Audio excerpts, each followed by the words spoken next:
Welcome back to another YouTube video. Today we will be talking about Hinduism, specifically the journey to understanding Hinduism with Prince Raha here from ancient India about 4,000 years ago. As you guys know, Hinduism is unlike many religions. It does not have a single founder or starting point, which makes it very distinct. So as we go throughout these slides, I hope that it will be a little bit more entertaining than just a regular presentation. I've spiced it up a little bit, added some gamified elements into it, and hopefully it'll seem more like a mobile game you play on your phone rather than something you watch for hours and hours and hours that's just pretty boring. So I promise I will not keep you that long, but I will show you what it's all about. So let's go on to the next slide.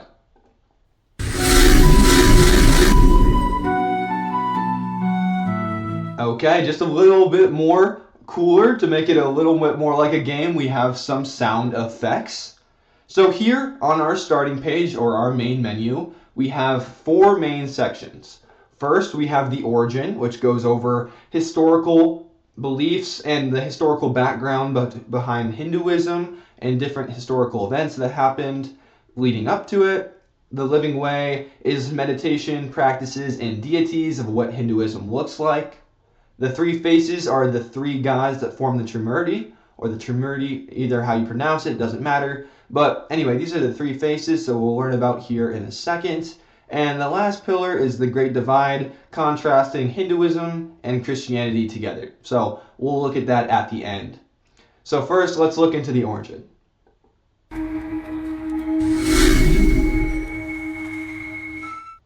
Okay, first off, we have the Exodus. So before I go into any of these small circles, I will show you what the roots of Hinduism means that's inscribed on this wall.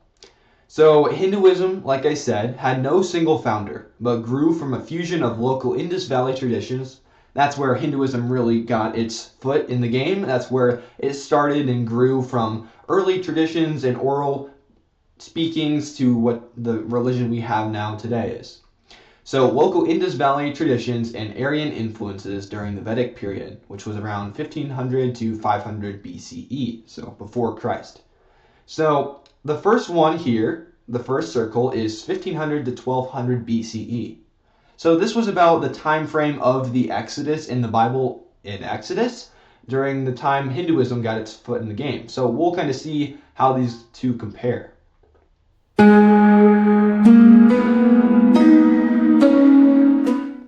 Okay, we have the Great Convergence, again, from 1500 to 1200 BCE. So over here on the left, we have three gentlemen that look similar to Raha, or Prince Raha here. These were the three, we don't know, for example, I just added three here, but since Hinduism doesn't have a single founder, it was just rooted in many other people's traditions, so it doesn't have a certain amount of people that really started it. It just started with oral preachings and speakings, but these are the Vedas. So they were originally passed down orally before they were ever written down. So they were containing hymns, prayers, and instructions for rituals. As it says on the scroll, as the law was given to Moses on the right for the Exodus, the first hymns were sung to the stars. So that's what the Vedas did here.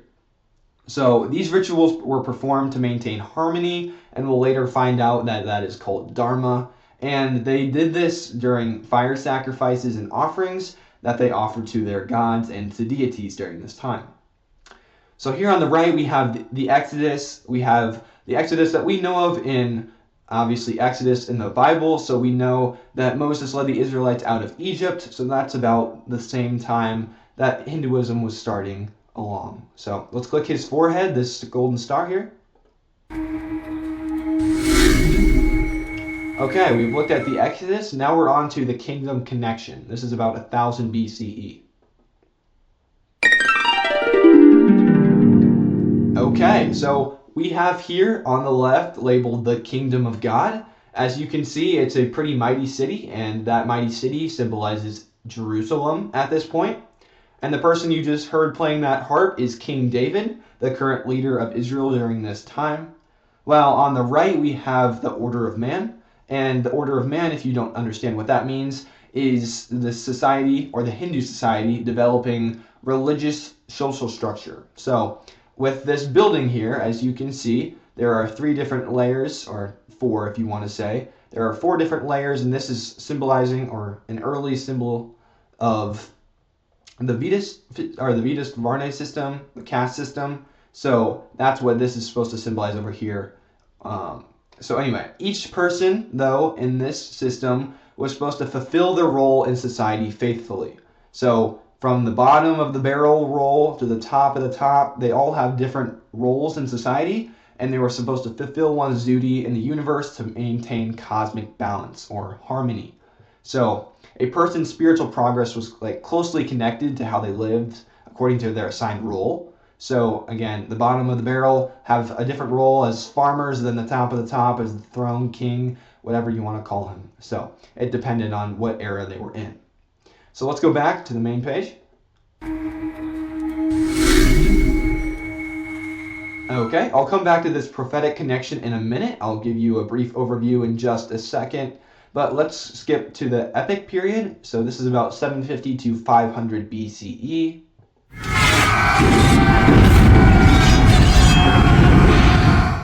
This is 200 BCE to 200 CE, excuse me. Anyway, on the left we have the Roman Empire. So this is the Western Roman Empire over here. And on the right we have the Bhagavad Gita. So this is obviously an army right here, and this is not the Bhagavad Gita itself, but this is the Hindu era / Hindu culture that symbolizes them. So while they're not in direct fight with the Roman Empire, it just shows their kind of their system, their Hindu beliefs, and their Hindu culture. So a lot different than the modernized Western Roman Empire. Anyway, but the Bhagavad Gita, if you don't know what that is, was one of the most important texts written during this time. It was psychological, it was personal, philosophical, all of those, and it teaches people how they can pursue like spiritual growth and do those kind of things through devotion, knowledge, and selfless action to the deities. So religion began to shift from only ritual sacrifices that we saw earlier now to personal spiritual discipline. So there's kind of a growth factor to the early Hinduism roots, now to their army, if you want to call it, over here, and their modern texts. So this was kind of the Christian over here on the left, Christian view, Christian time-ish. So over here we have, again, the locust right here that symbolizes their Hindu society, while we have the eagle here for the Roman Empire. So anyway, as it says on the scroll, while Rome conquered the physical world, the Gita was written to conquer the inner mind. So it was very, very important to their culture. So let's go back.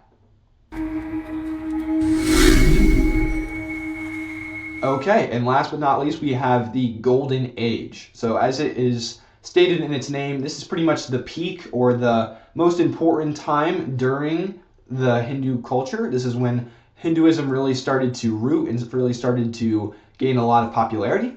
So let's click this last token.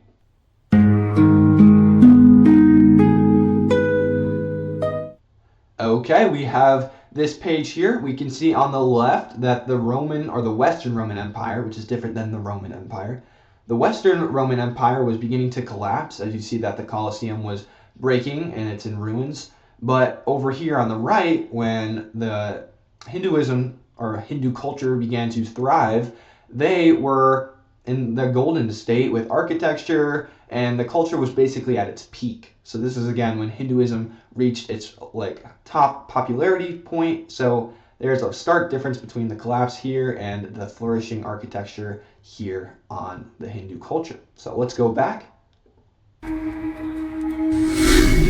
Okay, and last but not least, we have the prophetic connection. I told you that I would use or go through all 4 of these first, but the prophetic connections, while there was, or it happened during Daniel and Isaiah's time, that at least in the Bible, this prophetic connection happened through the beginning of time, from the beginning of the Hindu beliefs all the way to the Golden Age. So there's no point or specific period of when this occurred, but there was a lot of prophetic connections, time period in the timeline of Hinduism itself. But in the Bible, we know that there's a lot more prophetic connections kind of during the kingdom connection and the epic period. So, while Hinduism's much different than Christianity. So that's why I didn't include it in each one of these separately. So let's click on the origin to go back to the main starting page.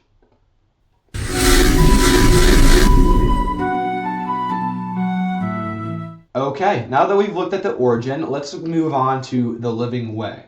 So again, Hinduism is not just a set of beliefs, but it is a complete way of life. So let's check out what that looks like.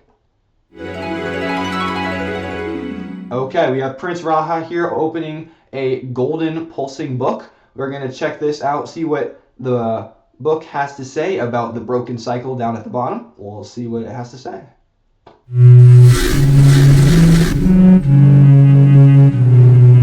Okay, so according to the living way, we have different theological deities here. We have different main concepts behind what Hinduism believes. So here's Dharma that I'll tell you about in just a second. We have karma, as you guys know, the law of cause and effect, the law of reciprocity. Samsara, which is the circle or the cycle of life where you're going through death, suffering, and then you're being reborn. And then moksha, which is the final liberation point of reaching or becoming one with Brahman. So let's check out Dharma first.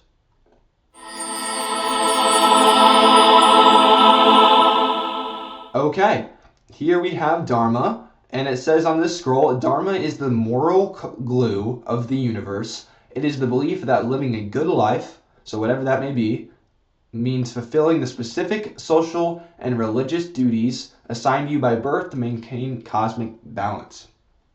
So as we saw during the origin and the first time during the Exodus, or not the Exodus period, the kingdom period, we saw them building that caste system, that social hierarchy, and this is what it's supposed to symbolize here.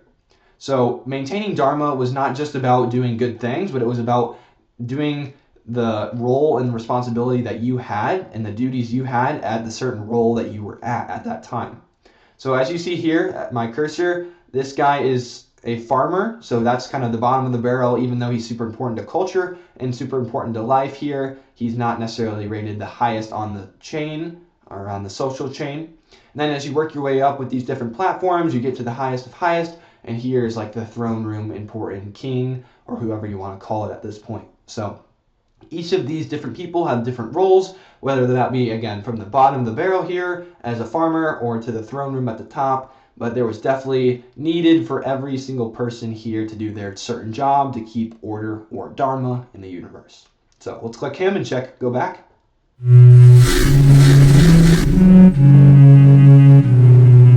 Okay, let's go on to karma. And again, as you guys know, the law of cause and effect.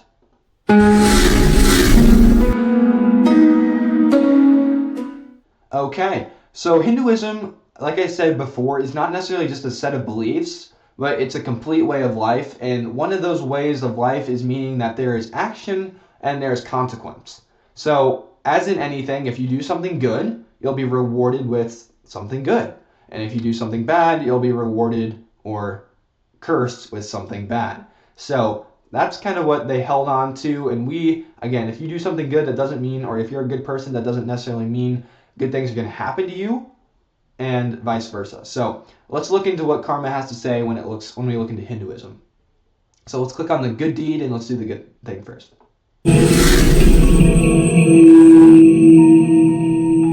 Okay, we have the good deed here. Again, if you do something good, let's see what it has defined as here on the scroll. It says, through selfless acts, you have earned punya. So this is the Hindu term for merit. So it ensures your next transit through the Samsara river, so over here, will be into a life of higher wisdom and peace. So once you die and you had a really good life and you were doing really good things in your life, you'll be transported down the Samsara river, so you'll be reborn again, and you'll be rewarded in your next life according to what you did in your past life. So again, if you do something good, you'll be rewarded for what you've done. So let's see if you continue to do good deeds, what would happen. So let's click good deeds here. Okay, doing good deeds perpetually means that you'll reach a point called Svarga, which is the Hindu term for heavenly realm or heaven-ish. So anyway, Svarga, I'll read from the scroll. It says, This heavenly realm is granted to those who have accumulated punya, again, that means the merit term or the Hindu term for merit, through ethical living, good deeds, and sacred rituals. So that sounds like a good thing. Again, this is not a permanent home, as it says down here. It is not a permanent home, but this is kind of like a temporary waiting zone. So it says, but take heed, Svarga is not a permanent home. Once the soul has spent, so it's kind of like you're here and you're spending all the merit that you've earned throughout your past life. So again, as the soul has spent the merit earned from its previous life, the golden light fades and it must leave this paradise to return to earth to be reborn. So that's kind of what this portal is here. You're returning back to earth, even though Svarga seems like a heavenly dream. So it's only a temporary place. So let's click his forehead. Alright, now Prince Raha is going to do something bad. Let's see what happens when he continually does something bad. Okay, a bad deed. What does this look like? So a bad deed are selfish actions that accumulate papa. So there's supposed to be two A's here. Papa, which is called demerit, or the opposite of merit. So this creates a spiritual debt the soul must pay back. This often leads to a life or a future lives burdened with challenges and sufferings to what you've caused others. So again, if you do something good, you will be resulted in something good or receive a better life, the next life you have. But if you do something bad, the opposite will happen and you will have consequences in your next or your future lives. So let's see if you continue to do bad deeds, what will happen.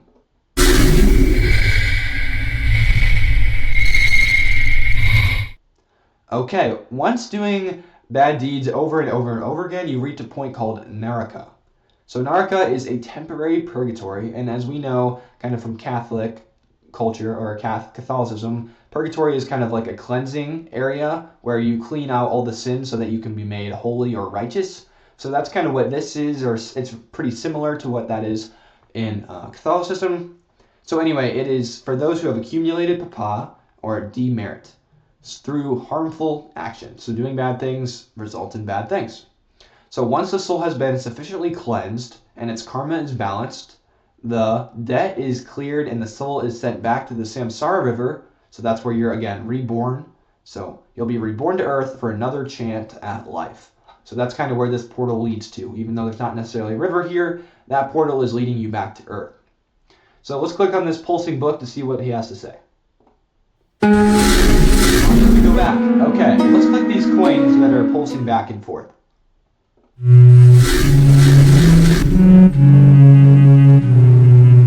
Okay, we've looked at Dharma, we've looked at karma. Now let's check out the cycle of samsara.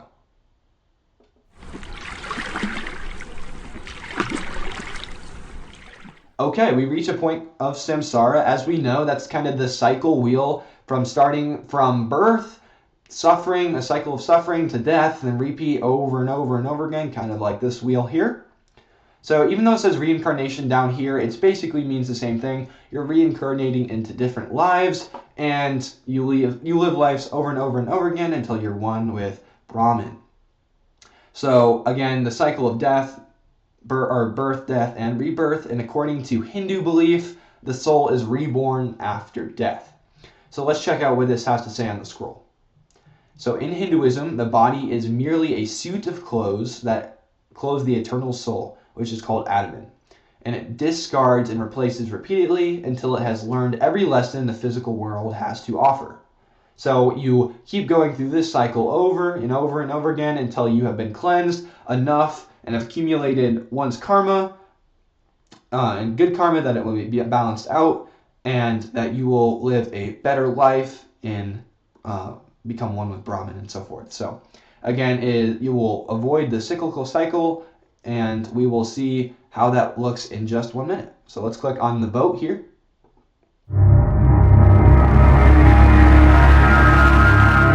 Okay, and through the cyclical cycle of samsara over and over and over again you once reach the ending of the code, which is a point called moksha, and you're one with Brahman. As you can see, Prince Raha is chilling out in the cosmic universe.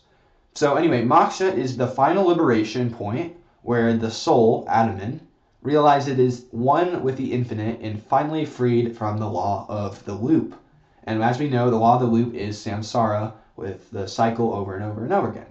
So let's click on Brahman, or Prince Raha.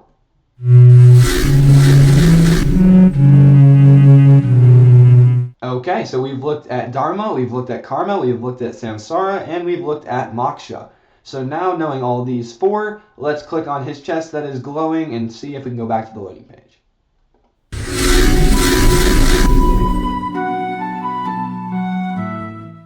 Okay, we have now reached the main loading page again. Let's click the three faces and see what this has to offer.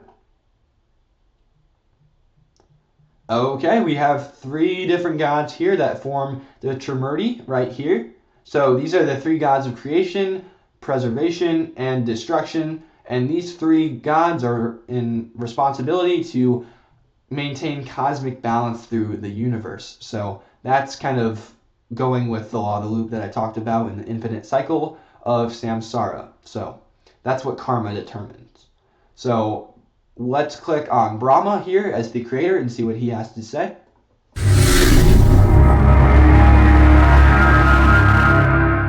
Okay, so Brahma, he represents creation. He's the creator of the universe. So he symbolizes the beginning of the universe and all of its existence. So even though Brahma is the ultimate creator, he's not really worshipped. And as we know in Christianity, God is the creator, of everything, and he's the only one that is worshipped. So it's kind of crazy to think that this guy who's created everything that you see or you touch, everything that's tangible, is literally not even praised at all. So he has four different heads that point four different directions that kind of symbolize the four original scripts. So kind of crazy that this guy doesn't get a lot of recognition. Okay, let's go on to Vishnu and see what this god has to see.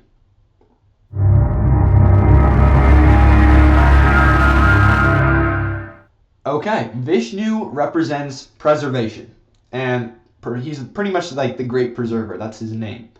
So his job is to protect the moral order, or dharma / harmony of the cosmic universe, and he descends into Earth in different forms called avatars whenever the world is in danger, ensuring that life continues and balance is maintained against the force of chaos. So he makes sure, again, that balance is maintained and he stays in Earth, or stays on Earth, in different forms called avatars. So these incarnations that he has restore order when chaos pretty much threatens humanity. So that's what his job is doing. So let's click on him. Okay, and last but not least, let's look at Shiva, the destroyer.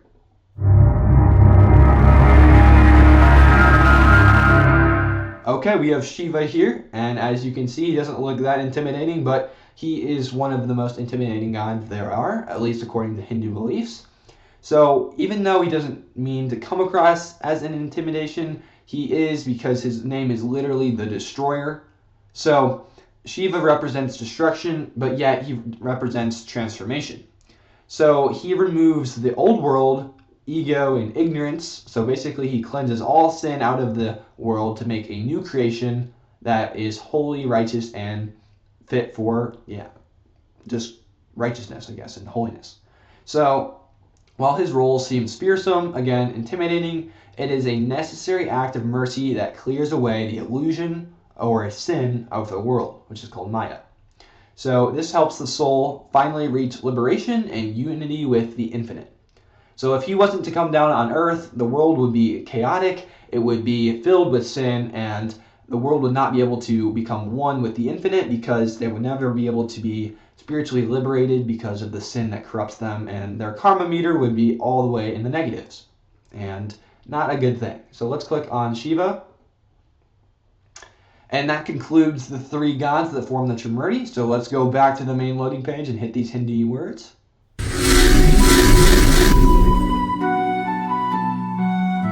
Okay, and last but not least, we have the Great Divide. And again, this shows you the difference between Hinduism and Christianity. So let's click on this. Okay, so here we have a picture of Jesus here, open arms with a cross in his hand. Prince Raha here has a lot of debt on his back. It is pretty taxing as he's pretty slouched over, So let's see what Jesus has to say about Hinduism, and let's see the main key differences appear between Hinduism and Christianity. So let's click him. Okay, here are 4 different scrolls for 4 different arguments against Christianity. And as we know, according to John 14, he is, or God is the way, the truth, and the life. No one comes to the Father except through him. So that's really cool to see already. But in Hinduism, again, deities are understood as manifestations of the ultimate reality called Brahman. And that just seems far-fetched when we look at this. So when comparing Hinduism to Christianity, there are 4 key differences, at least that I have found. So let's look at the nature of God. He says, "Before I formed you in the womb, I knew you." So Jeremiah 1:5 says that.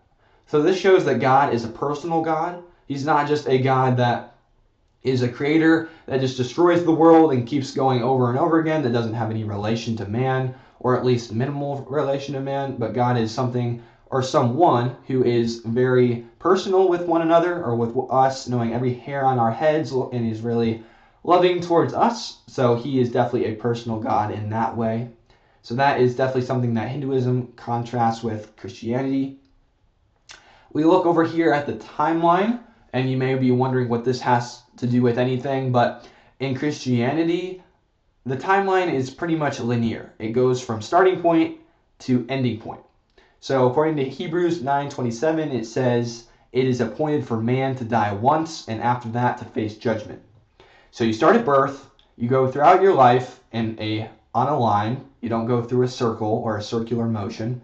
You go on a line, and then once you die, you face judgment. And that's the end. You don't continue to be reincarnated on Earth. So that is something that's very different than Hinduism believes. And let's just go on to the next one. So it says the solution. So what is the solution? How do we obtain our faith? Well, it is, "For by grace you have been saved through faith, and this is not from yourselves, but it is the gift of God, not by works, so that no one may boast." So according to Hinduism, you have to kind of work at becoming a follower. You can't just expect to follow it just because you believe something. You have to work at doing so and follow the 4 different theologies there and the 4 different marks. So here in Christianity, as we know, you just have to have faith.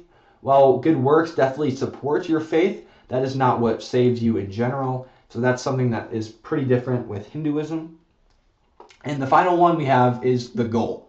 So finally, we look at Revelation 21:3. So it says, "For God himself will be with them, and will be their God, and they will be his people." So this shows that God is the only God of his people, meaning everyone who believes in him. So there are not multiple deities, there's not multiple gods, and Christianity emphasizes one God, or monotheism. So again, just highlighting every 4 or one of these 4. You look at the nature of God. This again just shows you that he's a personal God. The timeline showing that there's no cyclical cycle of samsara, and that it's just a linear line from start to finish.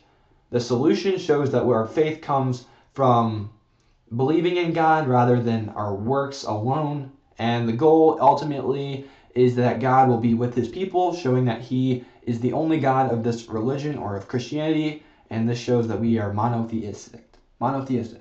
So let's check out the cross and see what it has to say about the end.